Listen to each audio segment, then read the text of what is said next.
Hello friends. आज अपन micrometer के ऊपर 20 क्वेश्चन को सॉल्व करेंगे। पहला क्वेश्चन, आउटसाइड माइक्रोमीटर के सिद्धांत पर कार्य करता है।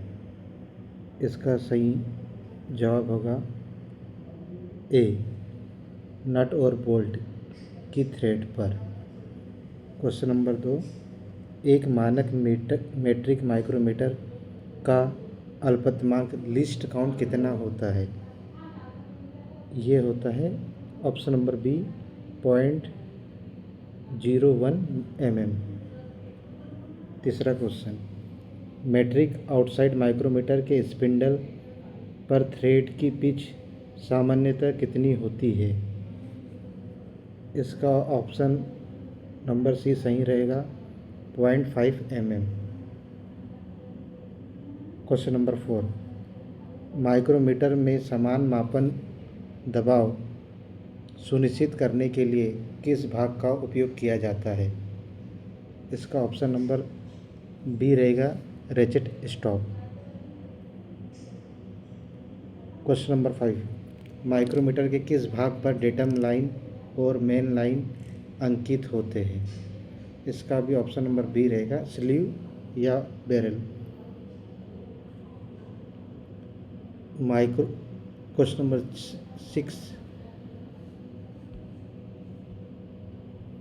नंबर 6, जब माइक्रोमीटर के मापने वाले चेहरे फेस आपस में मिलते हैं और थिम्बल का जीरो स्लीव की डेटम लाइन के पीछे रह जाता है तो कौन सी त्रुटि होती है?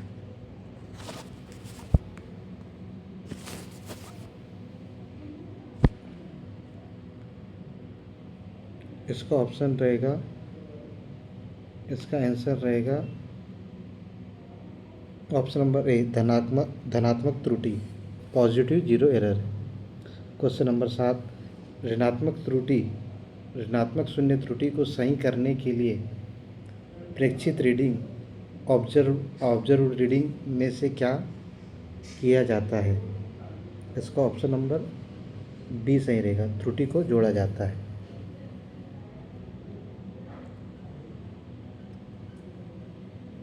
क्वेश्चन नंबर 8, माइक्रोमीटर का फ्रेम आमतौर पर ड्रॉप फोर्ज स्टील या मेलिएबल कास्ट आयरन का क्यों बनाया जाता है?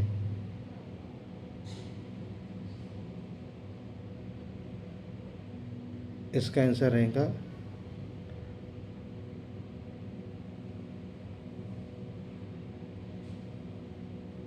ऑप्शन नंबर सी, थर्मल विस्तार और झुकने के प्रतिरोध के लिए। क्वेश्चन नंबर 9, माइक्रोमीटर के स्पिंडल और एनविल के मापने वाले सिरों पर किसका लेप या टिप लगाई जाती है ताकि वे घिसे नहीं? इसका ऑप्शन नंबर ए रहेगा, टंगस्टन कार्बाइड। क्वेश्चन नंबर 10, किसी पतली ट्यूब या पाइप की दीवार की मोटाई मापने के लिए माइक्रोमीटर का उपयोग किया जाता है?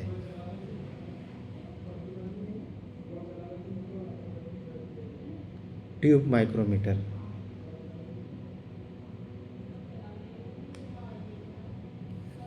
क्वेश्चन नंबर ऑप्शन बी है, tube micrometer. Question number 11, thimble के एक पूरे चक्कर 1 कंप्लीट रोटेशन घूमने पर स्पिंडल कितना दूरी आगे बढ़ता है? इसका ऑप्शन नंबर है सी, पिच के बराबर 0.5 mm। क्वेश्चन नंबर 12, ब्रिटिश या इंच माइक्रोमीटर का अल्पतमांक कितना होता है? इसका रहेगा option number C, 0.001 inch. Question number 13, किसी गहरे सुराग या ब्लाइंड होल की गहराई मापने के लिए किसका प्रयोग किया जाता है?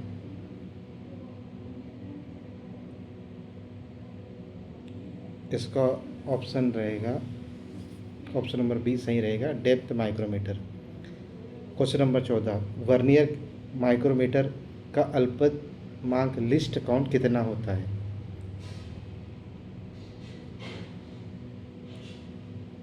इसका रहेगा ऑप्शन नंबर बी 0.001 mm। एक मेट्रिक आउटसाइड माइक्रोमीटर के थिम्बल पर कुल कितने भाग या डिवीज़न की संख्या होती है? इसका हो जाएगा ऑप्शन नंबर बी 50। यदि स्लीव का मुख्य पैमाना रीडिंग 12 mm है, सब डिवीज़न 0.5 mm है और थिम्बल का 15वां भाग डेटम लाइन से मिलता है, तो कुल रीडिंग कितनी होगी?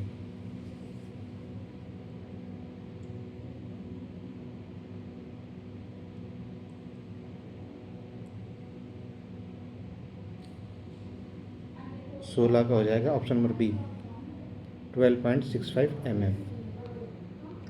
निम्नलिखित में से कौन सा माइक्रोमीटर का एक प्रकार नहीं है? क्वेश्चन नंबर 17 है ये। इसका ऑप्शन सी स्क्वायर माइक्रोमीटर।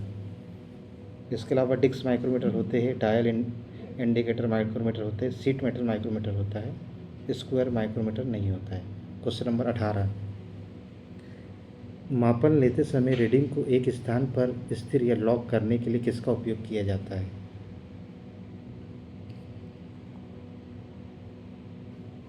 इसका सही आंसर हो जाएगा question number answer B lock nut या स्पिंडल लॉक।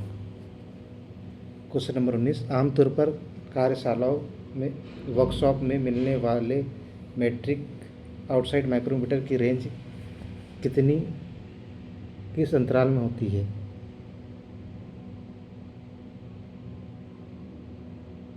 इसका हो जाएगा ऑप्शन नंबर ए 0.0 से 25 mm या और 25 से 50 mm आदि। Last question, question number 20, depth micrometer की बेस की सतह को हमेशा कैसा होना चाहिए? इसका होगा ऑप्शन नंबर बी पूरी तरह समतल और लेप किया होगा। Thank you. इसी तरह नए नए क्वेश्चन लाते रहेंगे, कृपया बने रहें। धन्यवाद।